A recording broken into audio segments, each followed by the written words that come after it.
Hello, welcome guys. My name is Dharmendra Panjwani and we were doing class 12th cash flow statements और आज हम पढ़ेंगे सबसे important concept इस पूरे चैप्टर का which is indirect method for cash flow from operating activities. ठीक है, बहुत ही फ्रेश माइंड से चालू करते हैं. बहुत ही सिंपल मैं बना दूंगा. I hope that's what I think. But हाँ, चालू करते हैं एक बहुत ही फ्रेश माइंड से. Indirect method. इनडायरेक्ट क्या है? मेथड. आ जाओ.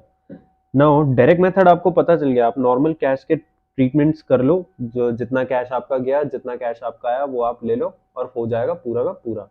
इनडायरेक्ट मेथड में क्या होता है? इनडायरेक्ट मेथड बहुत सिंपल होता है. हम कैश अकाउंट का बिल्कुल भी यूज नहीं करते. यहाँ मैंने आपको बताया था, यहाँ हम in here we use cash account for preparing cash flows from operating activities. ठीक है, यहाँ पे हम क्या करते हैं? यहाँ पे हम बिल्कुल नहीं.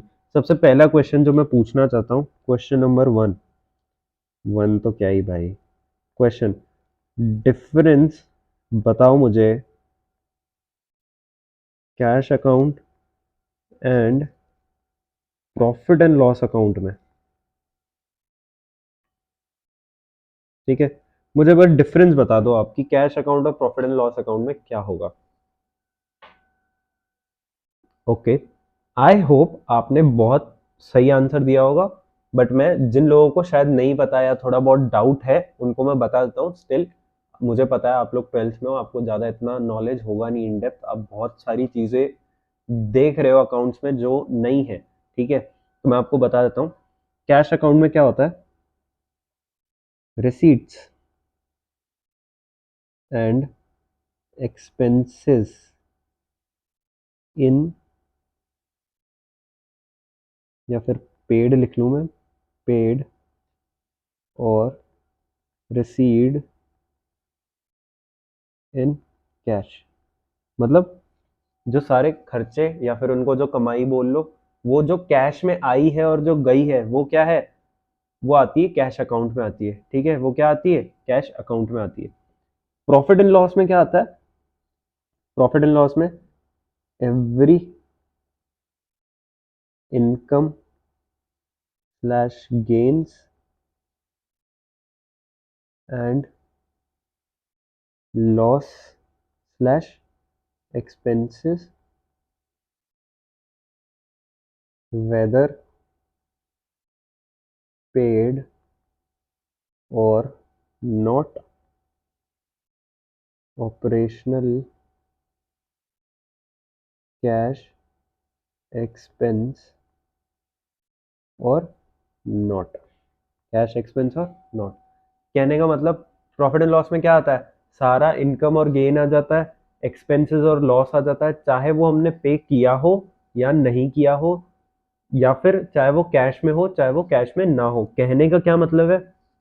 एक इसका बहुत प्राइम एग्जांपल है डेप्रीसिएशन. डेप्रीसिएशन इसका बहुत प्राइम एग्जांपल है. डेप्रीसिएशन को हम खर्चा मानते हैं, है ना? आपको सबको पता होगा, अपन डेप्रीसिएशन लगाते हैं फिक्स्ड एसेट्स पे और हम उसको खर्चा मानते हैं. पर वो डेप्रीसिएशन को जो हम खर्चा मानते हैं, वो क्या हम डेप्रीसिएशन किसी को पे करते हैं कैश में? सोच के देखो.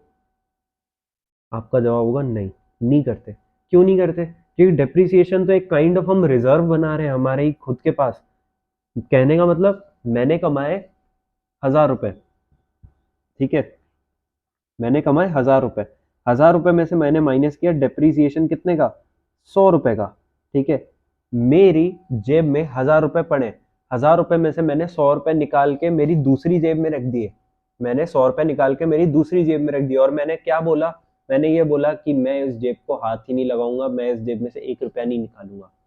ठीक है, मैं इस जेब में से 1 रुपया नहीं निकालूंगा. यानी कि आप अगर बैलेंस शीट के पर्सपेक्टिव से देखो, बैलेंस शीट के पर्सपेक्टिव से देखो, तो मुझे कैश मिला कितना? 1000 रुपए का कैश मिला. ठीक है, मुझे कैश मिला 1000 रुपए का. मैंने फिक्स्ड एसेट्स थे यहाँ पे कितने, 500 के, यहाँ पे मेरा कैपिटल टोटल दिखा देता हूँ मैं 1500 का, दिखा दो, ठीक है। अब देखो, मैंने फिक्स्ड एसेट्स में से 100 रुपए माइनस कर दिए, कितना आ गया ये, 400, कितना आ गया ये, 400 आ गया, ठीक है। यहाँ पे मैंने कमाए होंगे जो कमाए होंगे, यहाँ पे आ गया मेरा 400 रुपए, गॉट इट। यहाँ पे मैंने डेप्रिसिएशन के नाम से प्रॉफिट एंड लॉस जो ऐड होता है, मान लो मैंने मेरा कैपिटल था पहले 500 रुपए का ही फिक्स्ड एसेट्स का, और ये मैंने प्रॉफिट कमाया है, ये मैं लिख लेता हूँ इधर, प्रॉफिट्स अर्न, यानी मैंने इस साल ये पैसा कमाया है, तो सारा मैंने कैश में कमाया है, ठीक है। यहाँ पे मुझे प्रॉफिट ऐड करना है, कितना प्रॉफिट, 1000, पर मैंने डेप्रिसिएशन भी तो किया ना। अब यहाँ पे मैंने डेप्रिसिएशन माइनस किया, तो यहाँ पे भी तो करूंगा ना माइनस, क्योंकि प्रॉफिट मेरा कम हो गया होगा डेप्रिसिएशन से। तो टोटल कितना आ गया, 1400, और यहाँ पे टोटल कितना आ गया, 1400। तो अब आप मेरे को एक बात बताओ, क्या डेप्रिसिएशन माइनस करने से कैश माइनस हुआ क्या, नहीं। तो यही तो हो गया डिफरेंस, ये देखो, मैंने कमाया कितना है कैश में, 1000 रुपीज कमाया मैंने, 1000 रुपीज कमाया, बट बट क्या मेरा कैश जो दिख रहा है वही मेरा प्रॉफिट एंड लॉस का बैलेंस दिख रहा है, ये पूरा प्रॉफिट एंड लॉस का बैलेंस है, यानी नेट प्रॉफिट है, ठीक है। नेट प्रॉफिट मेरा 900 आ रहा है, और मेरा कैश कितना आ रहा है, 1000 आ रहा है, ठीक है। अब मान लो ये पूरा का पूरा ऑपरेटिंग एक्टिविटी से आया है, पूरा का पूरा किससे आया है, ऑपरेटिंग एक्टिविटी से आया है। तो क्या मैं ये 900 ऐड कर दूं क्या ऑपरेटिंग एक्टिविटी में, क्या वो सही होगा क्या, नहीं, answer is wrong, answer is wrong. Actually मुझे क्या ऐड करना है, ये कैश ऐड करना है, ये कैश मुझे ऐड करना है, ये जाके तब जाके मेरा क्या आएगा, ऑपरेटिंग एक्टिविटी का आंसर एकदम ठीक आएगा, है ना। तो यहां मैंने आपको डिफरेंस बताया कि डेप्रिसिएशन क्या है, नॉन कैश आइटम है, नॉन कैश आइटम मतलब ये ऐसा एक्सपेंस है, ये ऐसा एक्सपेंस है जिसकी वजह से मेरा कैश कम नहीं होता, बट प्रॉफिट एंड लॉस में प्रॉफिट कम हो जाता है, कैश कम नहीं हो रहा बट प्रॉफिट एंड लॉस में प्रॉफिट कम हो जाता है। यहाँ आपने देख लिया प्रॉफिट एंड लॉस में 900 हो गया, बट मेरा कैश तो उतना ही है ना, कैश तो उतना ही है। अब मेरे को कैश कंसिडर करना है, अब मैं क्या करूंगा, ये देखो नेट प्रॉफिट है, ठीक है, नेट प्रॉफिट है मान लो 1000, यहाँ पे 900 है, ठीक है, नेट प्रॉफिट है 900। अब मैं इसमें क्या कर दूंगा, ऐड कर दूंगा, क्या ऐड कर दूंगा, ऐसे खर्चे, expenses that are non cash and deducted from profits, इसमें आ जाएगा डेप्रिसिएशन। मैंने नेट प्रॉफिट निकालने के लिए 1000 रुपए के प्रॉफिट में से 100 रुपए का एक्सपेंस डेप्रिसिएशन का माइनस किया था, बट मेरा कैश का बैलेंस तो कम नहीं हुआ ना, तो मैं क्या करूंगा, इसको वापस ऐड कर दूंगा, 100 ऐड कर दूंगा, और मेरे पास क्या आ जाएगा, 1000, मेरे पास क्या आ गया, 1000 रुपीज आ गए ना। अब मैं क्या करूंगा, इस 1000 को cash flows from operating activities में दिखा दूंगा, ठीक है, ऑपरेटिंग एक्टिविटीज में दिखा दूंगा, और मैंने दिखा दिया, तो अब क्या होगा, मेरा सही कैश फ्लो आ जाएगा, मेरा सही कैश फ्लो आ जाएगा। आई होप आपको ये थोड़ा बेसिक समझ आया, बाकी हम आगे पढ़ते, क्या लिखा हुआ है, आ जाओ। Indirect method, indirect method of ascertaining cash flow from operating activities begin from the amount of net profit loss, यानी हम सबसे पहले क्या लेंगे, net profit loss ले लेंगे, ठीक है। This is so because statement of profit and loss incorporates the effect of all operating activities of an enterprise, उसमें क्या दिखता है, सारा इफेक्ट दिखता है किसका, ऑपरेटिंग एक्टिविटीज ऑफ सारे एंटरप्राइज का। However, statement of profit and loss is prepared on accrual basis, accrual basis मतलब मान लो मैं एक ऐसी जगह पे काम करता हूं जो मेरी खुद की नहीं है, जो मेरी खुद की नहीं है, जिसको मैंने रेंट पे ले रखा है, जिसको मैंने रेंट पे ले रखा है, और 31st हर महीने का रेंट मैं अगली तारीख के अगले महीने की 10 तारीख को पे करता हूँ, हर महीने का जो रेंट है मैं अगले महीने के 10 तारीख को पे करता हूँ, ठीक है। अब आप सोचो 31st मार्च ईयर एंडिंग, यानी 31st मार्च पूरा महीना खत्म हो चुका है। अब पूरा महीना खत्म होने का मतलब कि रेंट मेरी लाइबिलिटी बन गई होगी, क्योंकि मैंने पूरा महीना उस प्रेमाइस को यूज किया, तो मुझे रेंट तो पे करना है ना। रेंट मेरी लाइबिलिटी बन गई। अब मेरी लाइबिलिटी साइड में करंट लाइबिलिटीज में दिखा रहा होगा रेंट पेबल। क्या दिखा रहा होगा? Rent payable. बट क्या मैंने रेंट अभी पे किया है? नहीं सर, मैंने रेंट तो पे ही नहीं किया अभी। रेंट तो मुझे पे करना है। मैं कब पे करूंगा रेंट? 31 मार्च का, 10 अप्रैल को। तो मैंने रेंट अभी तक पे ही नहीं किया। मेरा क्या दिखा रहा है? रेंट पेबल दिखा रहा है। उसको क्या बोलते हैं? Accrual basis. कि वो चीज हो गई है, मैंने अक्रूवल बेसिस पे अपना एक्सपेंस माइनस कर दिया। और rent payable profit and loss में से क्या होता है? माइनस हो जाता है। ठीक है, यही इसने बोल रखा है। अक्रूवल बेसिस पे हम करते हैं, नॉट ऑन कैश बेसिस। यानी कैश बेसिस पे नहीं करते। कैश बेसिस मतलब जब मैं पे करूंगा तब माइनस करूंगा प्रॉफिट में से। ठीक है, और अक्रूवल बेसिस कि मुझे पे करना है, चाहे मैंने अभी कैश में पेमेंट उसको कर दिया है नहीं कर दिया, वो मेरी लाइबिलिटी है, मुझे पे करना है आज नहीं तो कल, मुझे पे करना है। तो मैं क्या करूंगा? अभी माइनस कर दूंगा, और जब पे करूंगा तब का तब देखा जाएगा। ठीक है, moreover it also include certain non operating item such as interest paid, profit and loss on sale of fixed assets and non cash items. यानी कि इधर आओ, मैं एक बार आपको रेंट का भी लिखवा ही देता हूँ, हो सकता है आपको डिफिकल्टी हो। ठीक है, एग्जाम्पल 2,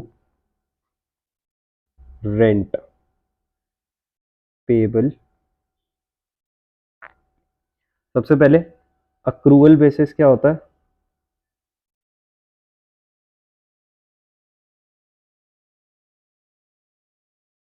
और कैश बेसिस क्या होता है?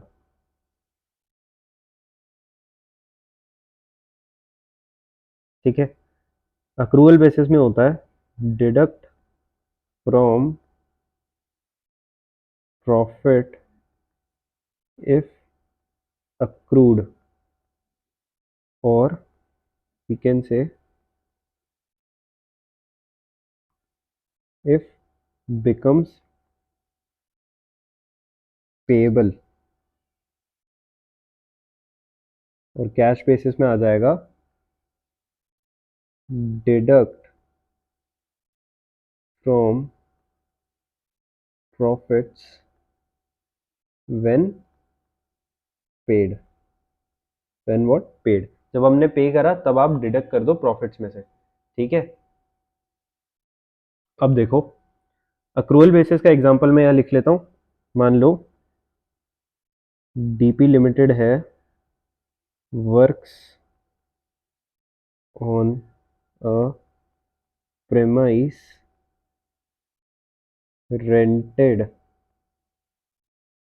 for ₹10,000 a month,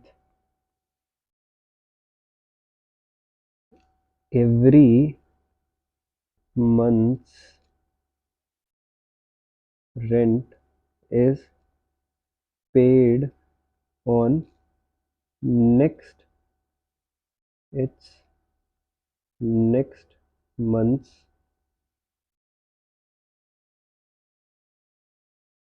10th। ठीक है, कहने का मतलब, example, rent of the month March 31st will be paid on April 10th। ठीक है, मार्च का रेंट अप्रैल 10 को पे करा जाएगा। Now balance sheet as on 31st March of DP limited will show rent payable ₹10,000। क्यों रेंट पेबल 10,000 दिखाएगी? क्योंकि मैंने पूरा मार्च का महीना तो यूज कर लिया ना उस प्रेमाइस को। ठीक है, मार्च का महीना मैंने पूरा यूज कर लिया, 31st तक यूज कर लिया। यानी कि अब मैं 10 को दूं, या मैं 5 को दूं, या मैं 15 को दूं, मुझे पे कितना करना है? मुझे मार्च के महीने का ₹10,000 तो पे करना ही करना है। तो ये रेंट पेबल है, यानी मुझे पे करना है। ऐसा नहीं है कि मैं पे कर चुका हूं। रेंट पेबल क्या होगा? In accrual basis it is an expense deducted from P&L, deducted from what, profit and loss.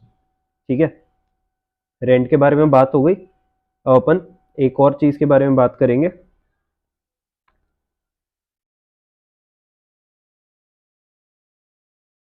Interest received from investment. ठीक है, इंटरेस्ट रिसीव्ड फ्रॉम इन्वेस्टमेंट। अब देखो, मुझे इंटरेस्ट मिली इन्वेस्टमेंट में, ठीक है, मैं क्या करूंगा, इसको कर दूंगा credit in P&L account. P&L account में मैं क्रेडिट कर दूंगा। बट ये है क्या, इंटरेस्ट जो रिसीव हो रहा है किस पे, इन्वेस्टमेंट में, ये क्या है मेरा, ये है cash flow from investing activity है। ठीक है, इन्वेस्टिंग एक्टिविटी है। और मैं इनडायरेक्ट मेथड किस चीज का निकाल रहा हूँ, cash flow from cash flow from operating activities का निकाल रहा हूँ। ठीक है, तो मैं क्या करूंगा, मुझे निकालना है cash flows from operating activity. ठीक है, ऑपरेटिंग एक्टिविटी। सबसे पहले मैं क्या लूंगा, नेट प्रॉफिट लूंगा। अब नेट प्रॉफिट कैसे आया होगा नेट प्रॉफिट में से मैंने सारे के सारे नॉन कैश एक्सपेंस माइनस कर दिए होंगे। ठीक है, उसमें से मैंने और क्या माइनस किया होगा, रेंट पेबल भी मैंने माइनस किया होगा। रेंट पेबल मतलब रेंट मैंने अभी कैश में पे नहीं किया है, रेंट मुझे पे करना है, तो मैंने माइनस तो कर लिया होगा ना प्रॉफिट एंड लॉस में। और मैंने क्या माइनस किया होगा या फिर इस वाला एग्जाम्पल पे आते, मैंने प्लस क्या किया होगा, मुझे इन्वेस्टमेंट का इंटरेस्ट मिला है तो मैंने वो प्लस किया होगा। ठीक है, मुझे निकालना क्या है, ऑपरेटिंग एक्टिविटी का निकालना है। मान लो मैंने यहाँ पे कितना लिया, ₹2000। ठीक है, और मेरा नेट प्रॉफिट कितना है, मान लो मेरा नेट प्रॉफिट है 50,000। इसमें से मैं ऐड कर दूंगा डेप्रीसिएशन। क्यों ऐड कर दूंगा, क्योंकि डेप्रीसिएशन में कैश तोड़ना चाह रहा है, नॉन कैश एक्सपेंस।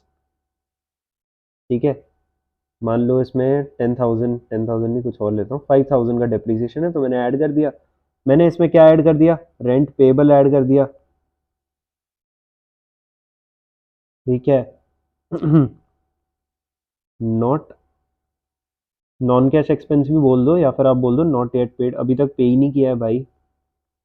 ठीक है, अभी तक पे ही नहीं किया है, तो मैं इसको भी ऐड कर दूंगा। रेंट अपना 10,000 था ऊपर। ठीक है, यहाँ पे हमें और कितना मिला हमने प्रॉफिट को बढ़ाया होगा, हमने प्रॉफिट में इंटरेस्ट रिसीव्ड दिखा के हमने प्रॉफिट को बढ़ाया होगा। तो क्या ये प्रॉफिट जो बढ़ा, ये किसकी वजह से बढ़ा, ऑपरेटिंग एक्टिविटी की वजह से? नहीं सर, ये बढ़ा इन्वेस्टिंग एक्टिविटी की वजह से। तो मैं यहाँ पे क्या कर दूंगा, इस प्रॉफिट को जो बढ़ाया था हमने वो माइनस कर दूंगा, यानी मैं लिख दूंगा इंटरेस्ट रिसीव्ड। ठीक है, 2000।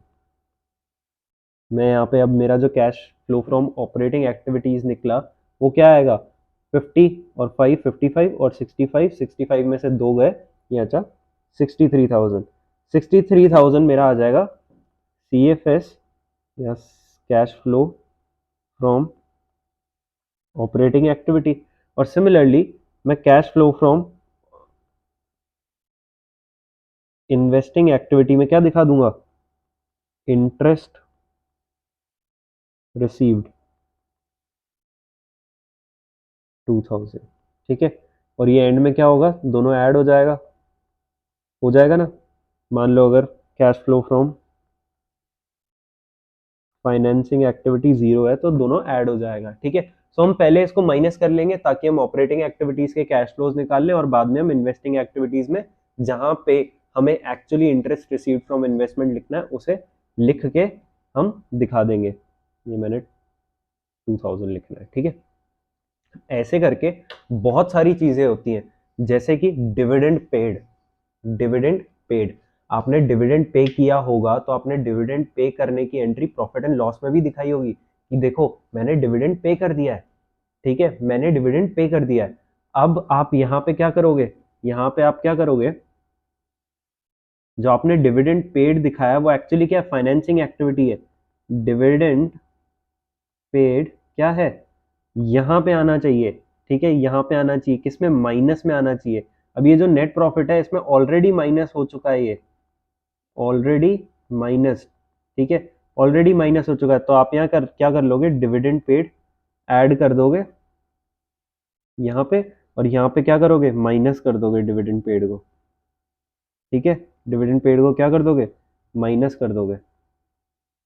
आई मेरी बात समझ में, आई होप सो आ गई है।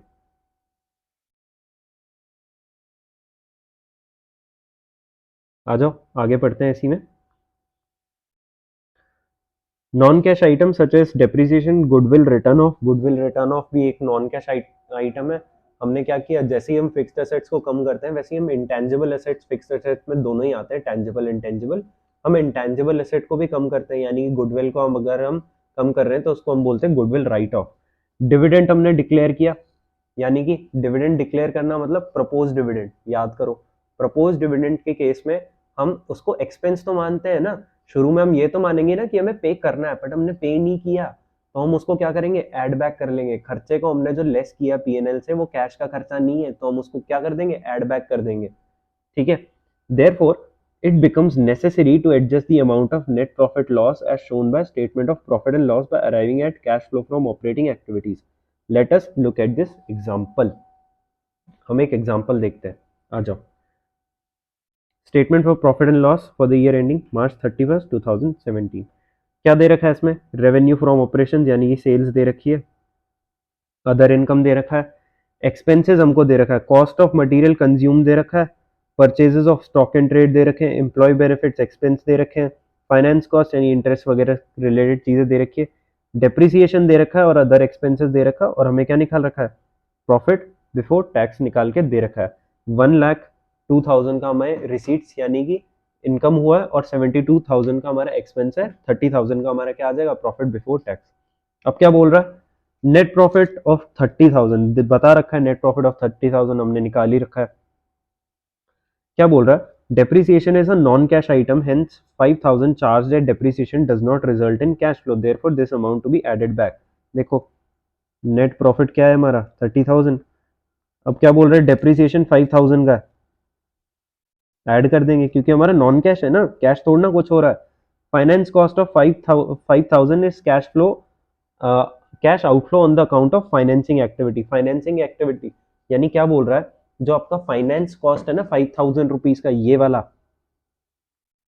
ये वाला, ठीक है, ये क्या है, फाइनेंसिंग एक्टिविटी की वजह से, यानी कि मान लो मैंने लोन लिया है तो उस लोन का मुझे इंटरेस्ट पे करना है, इंटरेस्ट पे करना है, तो ये जो लोन का इंटरेस्ट मैं पे करूंगा ये किस में पे करूंगा, फाइनेंसिंग एक्टिविटी का पार्ट बनेगा ना, तो यानी कि ये फाइनेंसिंग एक्टिविटी का पार्ट है 5,000 रुपीज, पर मैंने पीएनएल में से माइनस कर रखा है, और मुझे अभी क्या निकालना है, मुझे ऑपरेटिंग एक्टिविटी का निकालना है, तो मैं क्या करूंगा, वापस इसको ऐड कर दूंगा, फाइनेंस कॉस्ट, मुझे क्या निकालना है, अभी ऑपरेटिंग का निकालना है, ये मैं ऑपरेटिंग एक्टिविटी, इन्वेस्टिंग एक्टिविटी और फाइनेंसिंग एक्टिविटी का एक बार ऐसे, एक्चुअली ये तीनों एक के नीचे एक आते हैं बट यहाँ पे जगह नहीं है तो मैं ऐसे ही दिखा रहा हूँ, ठीक है। यहाँ पे मैं क्या करूँगा, लेस फाइनेंसिंग, लेस तो क्या ही करूँगा, माइनस में दिखाऊंगा, पर हाँ लेस ही दिखा देता हूँ, चलो फाइनेंस कॉस्ट माइनस में मैंने दिखा दिया 5,000, आउटफ्लो है, फाइनेंसिंग एक्टिविटी का पार्ट है, तो फाइनेंसिंग एक्टिविटी में दिखाऊंगा ना, जो चीज यहाँ पे कंसिडर कर ली है, ये 30,000 कैसे आया, 30,000 5,000 रुपीज के फाइनेंसिंग कॉस्ट को निकालने के बाद आया है, फाइनेंसिंग कॉस्ट को निकालने के बाद आया है, मुझे ऑपरेटिंग का कॉस्ट जानना है सिर्फ, तो मैं फाइनेंसिंग वाले को वापस ऐड कर दूंगा, ठीक है। आगे क्या बोलता है, अच्छा ये पढ़ लो एक बार, 5,000 is a cash outflow on the account of financing activity, बोल रहा है कैश आउटफ्लो है फाइनेंसिंग एक्टिविटी का, therefore this amount must also be added back to net profit while calculating cash flow from operating activities। इसको वापस add कर दिया जाएगा नेट प्रॉफिट में while calculating cash flow from operating activities। this amount of finance cost will be shown as outflow under the head of financing activity। ये outflow under the head of financing activity हमने दिखा दिया। फिर क्या बोल रहा है, other income include profit on sale of land, land है, लैंड को मैंने बेचा और उसमें मुझे प्रॉफिट हुआ। कहने का मतलब मान लो मैंने लैंड खरीदी 10,000 की और उसको बेच दिया 20,000 पे, यानी मुझे प्रॉफिट कितना हुआ, सेल पे प्रॉफिट कितना हुआ, 10,000 रुपीज का प्रॉफिट हुआ, यही बोल रहा है। It is a cash inflow from investing activity, land को खरीदना और बेचना क्या होता है, इन्वेस्टिंग एक्टिविटी का पार्ट होता है, इन्वेस्टिंग एक्टिविटी का पार्ट होता है। अब आपको जो प्रॉफिट हुआ है खरीदने और बेचने पे, या फिर मान लो कभी कभार आपको लॉस भी हो सकता है, तो वो कहाँ आएगा, इन्वेस्टिंग एक्टिविटी पे आएगा। अब ये बोल रहा है जो अदर इनकम है ना, इसमें इंक्लूड करता है profit on sale of land, hence this amount must be deducted from the amount of net profit while calculating cash flow from operating activities. कहने का तात्पर्य, ये जो 2000 है ना, इसमें मान लो हैज, ये पूरा ही छोड़ो, has 1000 rupees profit on sale of land, profit on sale of land, यानी कि 1000 रुपीज से मेरा नेट प्रॉफिट बढ़ा हुआ है, मुझे क्या ऑपरेटिंग एक्टिविटीज का निकालना है। अब 1000 रुपीज से मेरा नेट प्रॉफिट बढ़ा हुआ है, तो मैं क्या कर दूंगा, माइनस कर दूंगा profit on sale of land 1000, ठीक है। यहां पे मैं क्या कर दूंगा, profit on sale of land, profit हुआ है, मुझे पैसा मिला है, तो मैं यहाँ पे 1000 ऐड कर दूंगा, ठीक है। यहाँ मैंने माइनस कर दिया, यहाँ मैंने ऐड कर दिया। अब अगर अपन तीनों को निकालेंगे और तीनों का एडिशन करेंगे तो वो तो सेम ही आएगा। ये देख लो, मैं दिखा देता हूँ आपको, 30,000 प्लस 5,000, सॉरी सेम नहीं आएगा, डेप्रीसिएशन और डेप्रीसिएशन हमने जो नॉन कैश एक्सपेंस ऐड किया है वो भी तो आएगा ना। 30,000 5,000 5,000 कितना हुआ, 40,000, 40,000 में से एक कम 39,000, यहाँ पे 1,000 हो जाएगा, यहाँ पे 5,000 माइनस का हो जाएगा, ठीक है। यानी कि टोटल यहाँ पे 40,000 एंड टोटल यहाँ पे हो जाएगा 35,000 कैश फ्लो,